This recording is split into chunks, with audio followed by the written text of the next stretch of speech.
আসসালামু আলাইকুম ওরহমতুল্লাহি ওবারাকাতু। সুপ্রিয় শিক্ষার্থীবৃন্দ, তোমরা সকলে কেমন আছো? আশা করি আল্লাহর অশেষ মেহেরবানিতে তোমরা সকলে ভালো আছো। আর আমি মুজিবুল হক জুনায়েদ স্যার আছি আজকে তোমাদের সাথে। আজকের আমাদের আলোচ্য বিষয় হচ্ছে ট্রান্সফরমেশন অফ সেন্টেন্সের অন্য একটি পার্ট, অ্যাসার্টিভ টু এক্সক্লেমেটরি অথবা এক্সক্লেমেটরি টু অ্যাসার্টিভ। অর্থাৎ আজকের এই ক্লাসে আমরা শিখব কিভাবে অ্যাসার্টিভ সেন্টেন্স থেকে এক্সক্লেমেটরি করা যায় অথবা এক্সক্লেমেটরি সেন্টেন্স থেকে কিভাবে অ্যাসার্টিভ করা যায়। তাহলে চলো দেরি না করে শুরু করা যাক আজকের এই ক্লাসটি।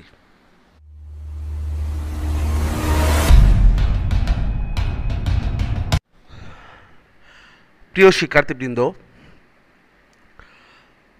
অ্যাসার্টিভ সেন্টেন্স থেকে এক্সক্লেমেটরি করতে গেলে বা এক্সক্লেমেটরি সেন্টেন্স থেকে তোমাকে অ্যাসার্টিভ সেন্টেন্স করতে গেলে যে বিষয়গুলো তোমাকে না জানলেই নয়, অর্থাৎ যে বিষয়গুলো সম্পর্কে তোমার সম্যক ধারণা থাকতে হবে তার একটি তালিকা নিচে দেওয়া হলো, স্ক্রিনে দেওয়া হলো। তোমরা সেই বিষয়টা একটু ভালো করে লক্ষ্য করো এবং ক্লাসটা বোঝার চেষ্টা করো। দেখো, অ্যাসার্টিভ সেন্টেন্সটা তোমাকে যে সেন্টেন্সটা দেওয়া হবে সেই সেন্টেন্সটার অ্যাসার্টিভ সেন্টেন্সের মধ্যে যদি এ অথবা এন থাকে তাহলে এক্সক্লেমেটরি করার সময় আমরা সেই বাক্যটা হোয়াট দ্বারা শুরু করতে হবে। আর যদি এ এন না থাকে তাহলে আমরা সেই বাক্যটাকে হাউ দ্বারা শুরু করব। তাহলে একটা জিনিস বুঝলাম যে অ্যাসার্টিভ সেন্টেন্সে যদি এ অথবা এন থাকে তাহলে আমরা এক্সক্লেমেটরি সেন্টেন্সে সেই বাক্যটা শুরু করব কি দিয়ে? হোয়াট দিয়ে। আর যদি এ অথবা এন না থাকে তাহলে আমরা কি দ্বারা শুরু করব? হাউ দ্বারা শুরু করব। তারপর হচ্ছে অ্যাসার্টিভ সেন্টেন্সে যদি it is matter of joy that থাকে তাহলে এই it is matter of joy that এটার পরিবর্তে আমরা হুররাহ শব্দটা ব্যবহার করব। আর যদি it is matter of sorrow that সেটা থাকে তাহলে তার পরিবর্তে অ্যালাস। অর্থাৎ এক্সক্লেমেটরি সেন্টেন্সটাকে তুমি যদি কি করো? অ্যাসার্টিভ করো, তাহলে হুররাহের পরিবর্তে তোমাকে it is matter of joy that বসাতে হবে। আর অ্যালাসের পরিবর্তে অ্যাসার্টিভ সেন্টেন্স করার সময় it is matter of sorrow that বসাতে হবে। অর্থাৎ একটা আরেকটার বিপরীত প্রক্রিয়া করতে হবে। তারপরে যে বিষয়টা হচ্ছে ইট ইজ শেমফুল দ্যাট, এটার পরিবর্তে আমরা কি বসাবো? ফাই বসাবো। কি বললাম? আর এক্সক্লেমেটরি সেন্টেন্স থেকে যখন আমরা কি করব? অ্যাসার্টিভ করব, সেই ক্ষেত্রে আমরা ফাইয়ের পরিবর্তে আমরা ইট ইজ শেমফুল দ্যাট বসাবো। তারপরে দেখো, এরপরের বিষয়টা হচ্ছে অ্যাসার্টিভ সেন্টেন্সটা যদি কি হয়? সাবজেক্ট প্লাস উইশ, এরপরে আবার যদি একটা সাবজেক্ট থাকে, এরপরে যদি ওয়ার থাকে, তাহলে সেই সেন্টেন্সটাকে আমরা যখন এক্সক্লেমেটরি করব তখন সেই সেন্টেন্সটা আমরা শুরু করব কি দ্বারা? ইফ দ্বারা শুরু করব এবং ওয়ার শব্দটা আমরা দিব। এটা আমরা প্রত্যেকটার উদাহরণ আমরা নিচে আলোচনা করব। আর এক্সক্লেমেটরি সেন্টেন্সের মধ্যে যদি কি থাকে? ইফ থাকে, তাহলে তার পরিবর্তে আমরা সাবজেক্ট প্লাস কি বসাবো? উইশ বসাবো। তারপর সাবজেক্ট প্লাস ওয়ার বসাবো। আচ্ছা, এরপর দেখো, অ্যাসার্টিভ সেন্টেন্সে যদি সাবজেক্ট প্লাস উইশ এরপর আবার সাবজেক্ট প্লাস হেড থাকে তাহলে আমরা এক্সক্লেমেটরি সেন্টেন্সটা শুরু করব কি দ্বারা? হেড দ্বারা। আর ঠিক এমনভাবে আগেরটা যেভাবে তার বিপরীত প্রক্রিয়াটা হচ্ছে অ্যাসার্টিভ করার সময়। তারপর হচ্ছে অ্যাসার্টিভ সেন্টেন্সে যদি সাবজেক্ট প্লাস উইশ থাকে তাহলে আমরা এক্সক্লেমেটরি সেন্টেন্সটা শুরু করব উড দ্যাট দ্বারা। এটা ছিল হচ্ছে অ্যাসার্টিভ টু এক্সক্লেমেটরি করার প্রক্রিয়া অথবা এক্সক্লেমেটরি টু অ্যাসার্টিভ সেন্টেন্স করতে গেলে এই বিষয়গুলো তোমাকে একদম জানা থাকতে হবে। যদি তুমি এগুলো না জানো তাহলে তোমার জন্য আসলে এটা কঠিন হয়ে যাবে এক্সক্লেমেটরি টু অ্যাসার্টিভ করার জন্য। তারপরে আমরা দুইটা রুলস দেখব। দেখো, আমরা আগেই বলছি যদি এ এন থাকে তাহলে হোয়াট দ্বারা শুরু করব, আর যদি এ এন না থাকে তাহলে হাউ দ্বারা শুরু করবো। তাহলে এই যে স্ট্রাকচারটা তোমাদেরকে বুঝাইছিলাম সেই স্ট্রাকচারের গঠনটা কীভাবে করবো, অর্থাৎ বাক্যটা কীভাবে তৈরি করবো। দেখো, ফার্স্টে আমরা রুল ওয়ানে হোয়াট প্লাস এ অথবা এন বসাবো, তারপরে অ্যাডজেক্টিভ বসাবো, তারপরে নাউন বসাবো, তারপরে সাবজেক্ট বসাবো, তারপরে কি বসাবো? ভার্ব বসাবো। আচ্ছা, এই ব্যাপারটা আমরা এই রুলসটা একটু আমরা বুঝি উদাহরণের মাধ্যমে। দেখো, the girl is very beautiful, এই বাক্যের মধ্যে কিন্তু সরি 2 নম্বর বাক্যটা দেখো, it is a very difficult sum, এটার মধ্যে কি আছে? এ আছে। তাহলে আমরা কি বলছিলাম? যদি এ অথবা এন থাকে তাহলে তার আমরা শুরু করব কি দ্বারা? হোয়াট দ্বারা। দেখো, হোয়াট বসাইলাম, তারপরে এরপরের যে রুলসটা দেখো কি আছে যে এরপর এ অথবা কি বসাবো? এন বসাবো। দেখো এখানে লেখছি হোয়াট এ লিখছি, তারপরে হচ্ছে আমাদেরকে কী করতে হবে, নাউন বসাতে হবে। এখন নাউনটা কি, নাউনটা হচ্ছে দেখো না সরি, হোয়াট এ এবং এন এর পরে আমাদেরকে অ্যাডজেক্টিভ বসাতে হবে।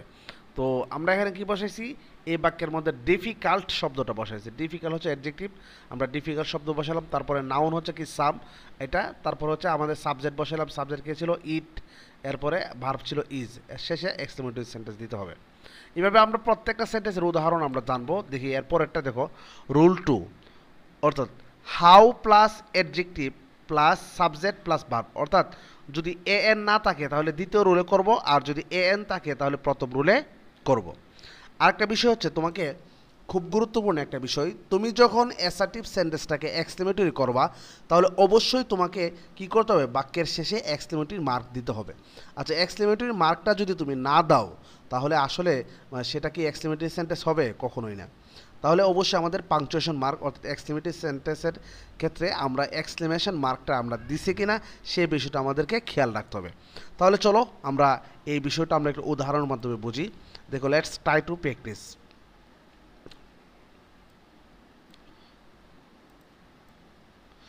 হ্যাঁ, দেখো একটু জুম করে নিই। আচ্ছা দেখো, আমরা এখানে অ্যাসার্টিভ সেন্টেন্স দিলাম। দেখো, the girl is very beautiful. আচ্ছা, তোমাদের কাছে প্রশ্ন আর কি, এই বাক্যের মধ্যে কি এ অথবা এন আছে? অবশ্যই না। তাহলে এ এন যদি না থাকে তাহলে আমরা এক্সক্লেমেটরি করার সময় কি দ্বারা শুরু করতে হবে? ভেরি গুড, সঠিক উত্তর হাউ দ্বারা শুরু করতে হবে। তাহলে আমরা কি বসাবো? হাউ। তারপর আমাদেরকে অ্যাডজেক্টিভ বসাতে হবে। এই বাক্যের মধ্যে অ্যাডজেক্টিভ হচ্ছে কি? বিউটিফুল শব্দটা।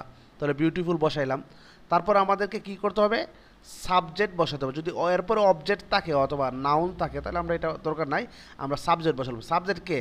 দ্য গার্ল, তাহলে আমরা দ্য গার্ল বসালাম। তারপরে ভার্ব বসাবো, ইজ বসাইছি। তারপর হচ্ছে এক্সক্লেমেশন মার্ক। আশা করি ব্যাপারটা তোমরা বুঝতে পারছো। আর it is a very difficult sum, যেহেতু এই বাক্যের মধ্যে এ আছে তাহলে আমরা কি শিখছিলাম, এ এন যদি থাকে তাহলে আমরা সেই বাক্যটা হোয়াট দ্বারা শুরু করতে হবে। দেখো, হোয়াট দ্বারা শুরু করলাম, তারপরে এ অথবা এন বসাতে হবে, আমরা এ বসাইলাম। তারপরে অ্যাডজেক্টিভ বসাতে হবে। অ্যাডজেক্টিভ কী আছে এখানে? ডিফিকাল্ট শব্দটা আছে, তাহলে ডিফিকাল্ট শব্দটা বসাইলাম। এরপরে আমাদেরকে নাউন বসা দেবে। দেখো এখানে নাউন কোনটা? সাম, এটা নাউন বসালাম। তারপরে সাবজেক্টকে ইট, এরপরে হচ্ছে আমরা ভার্ব বসালাম ইজ, শেষে এক্সক্লেমেশন মার্ক দিলাম। ব্যাপারটা আশা করি তোমরা বুঝতে পারছো। আচ্ছা, তারপরে তৃতীয় যে উদাহরণটা আমরা দেখব সেটা হচ্ছে, দেখো আমরা বলছিলাম it is matter of joy that যদি থাকে তার পরিবর্তে আমরা কি বসাবো? হুররা বসাবো। আর দেখো তাহলে আমরা এই বাক্যটা কি আছে? It is matter of joy that we have won the game. তাহলে it is matter of joy that এই যে অংশটা আছে এটার পরিবর্তে আমরা কি বসেছি? হুররা শব্দটা বসেছি। আর হুররা শব্দের পরে অবশ্যই তোমাকে এক্সক্লেমেশন মার্ক দিতে হবে। অর্থাৎ হুররা, এলাস, ফাই এই তিনটা শব্দ যখন বাক্যের মধ্যে বসাবা তখন এই শব্দগুলোর পরেই তোমাকে এক্সক্লেমেশন মার্ক দিতে হবে এবং শেষে ফুল স্টপ দিতে হবে। তাহলে আমরা এটার পরিবর্তে কি বসালাম? হুররা শব্দটা বসালাম। এখন রইল কি? এখন রইল হচ্ছে কি? We have won the game. এই অংশটা হুবু আমরা এখানে নিয়ে আসলাম, we have won the game, full stop সহকারে শেষে ফুল স্টপ দিব। সেম আমরা শিখছিলাম যদি it is matter of sorrow that থাকে তাহলে it is matter of sorrow that এই অংশটার পরিবর্তে আমরা একটু মার্ক করে দিতেছি, দাঁড়াও, সরি, এই অংশটার পরিবর্তে আমরা কি বসাবো? এই এলাস শব্দটা বসাইলাম। এটার পরিবর্তে কি বসাইছি? এলাস বসাইছি। দেখো তাহলে কি শিখলাম?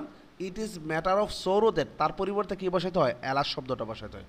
আমরা বসালাম, তারপর আশ্চর্যবোধক চিহ্ন দিলাম। এরপরে কী রইল? হি হ্যাজ লস্ট হিজ ফাদার। এই যে আমরা কি লিখলাম, এটা ফুল স্টপ পর্যন্ত লিখে ফেলবো, he has lost his father. Same তারপরের সেন্টেন্সটা দেখো, আমরা বলছিলাম যদি it is matter of shameful থাকে, it is matter of shameful থাকে, ইট ইজ শেমফুল দ্যাট যদি থাকে তার পরিবর্তে আমাদেরকে কী বসাতে হবে? ফাইভ বসাইতে হবে। কী বসাতে হবে? ফাইভ। আচ্ছা, আমরা ফাইভ বসালাম। এখন রইল কি? ইউ আর এ ট্রিয়েটর। দেখো আমরা কী লিখলাম? ইউ আর এ ট্রিয়েটর। দেখো আচ্ছা, এরপরে দেখো তাহলে আমরা এই পর্যন্ত আশা করি তোমরা ব্যাপারটা বুঝতে পারছো। এগুলো তোমাদেরকে অবশ্যই খেয়াল রাখতে হবে। এখন যদি আমরা এক্সক্লেমেটরি সেন্টেন্সটাকে যদি কী করি, অ্যাসার্টিভ সেন্টেন্স করি তাহলে এলাসের পরিবর্তে যেটার পরিবর্তে এলাস বসাইছিলা সেটা এখানে বসাই দিবা, যেটার পরিবর্তে ফাই বসাইছিলা সেটা এখানে বসাই দিবা, যেটার পরিবর্তে কি বসাইছিলা হুরাহ বসাইছিলা সেটাও তুমি এখানে কি দিয়ে দিবা, দিয়ে দিবা। তাহলে আমরা এই বিষয়টা আশা করি তোমরা এই পর্যন্ত বুঝতে পারছো। আচ্ছা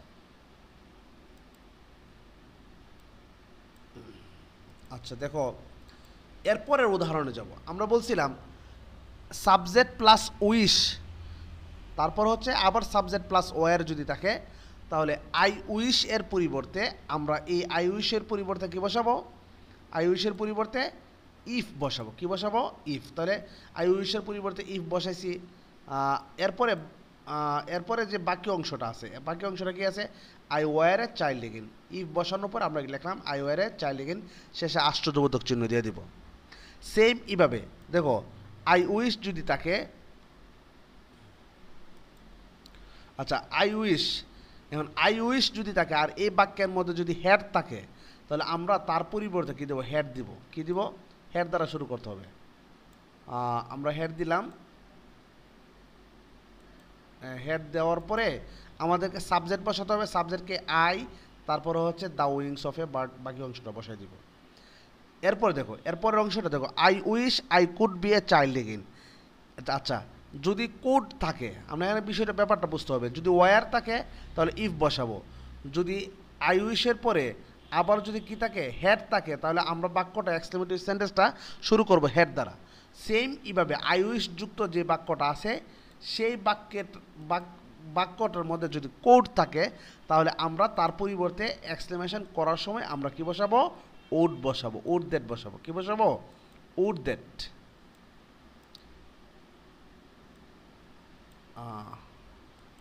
আচ্ছা উড দ্যাট বসালাম, তারপর হচ্ছে বাকি অংশ যেভাবে আছে সেভাবে লিখলাম I could B a child again, শেষে এক্সক্লেমেশন মার্ক দিলাম। আর এটা আসলে তোমরা পারবা, the boy is very smart, যেহেতু এই বাক্যের মধ্যে কি নাই, এ এন নাই, তাহলে আমরা হাউ বসাবো, তারপর অ্যাডজেক্টিভ বসালাম স্মার্ট, তারপর হচ্ছে কি দ্য বয় সাবজেক্ট বসালাম, এরপরে ইজ বসালাম। তো এটা ছিল মূলত আসলে এক্সক্লেমেটরি থেকে অ্যাসার্টিভ করার বা অ্যাসার্টিভ থেকে এক্সক্লেমেটরি করার প্রক্রিয়া। এটা খুবই সহজ, তোমরা একটু চেষ্টা করলেই তোমার 1 অথবা 2 নাম্বার ভালোভাবে আনসার করতে পারবা। তাহলে এই বিষয়টা তোমরা কেউ মিস করবা না, আর যে অনুযায়ী বলা হয়েছে সেই প্রত্যেকটা বিষয় অবশ্যই খাতায় নোট করবা এবং ভালো করে পড়বা। তো দেখা হবে পরবর্তী কোনো একটি ক্লাসে এভাবেই ইংলিশ নিয়ে। তো সেই পর্যন্ত সকলেই ভালো থাকো। আর যারা এখনও আমার এই চ্যানেলটা এখনও সাবস্ক্রাইব করোনি বা ফেসবুক পেজ এখনও কী করো নাই, ফলো করো নাই, সকলকে অনুরোধ করা হলো ফেসবুক পেজটা ফলো এবং লাইক কমেন্ট করার জন্য। দেখা হবে কোনো একটি ভিডিওতে। আল্লাহ হাফেজ।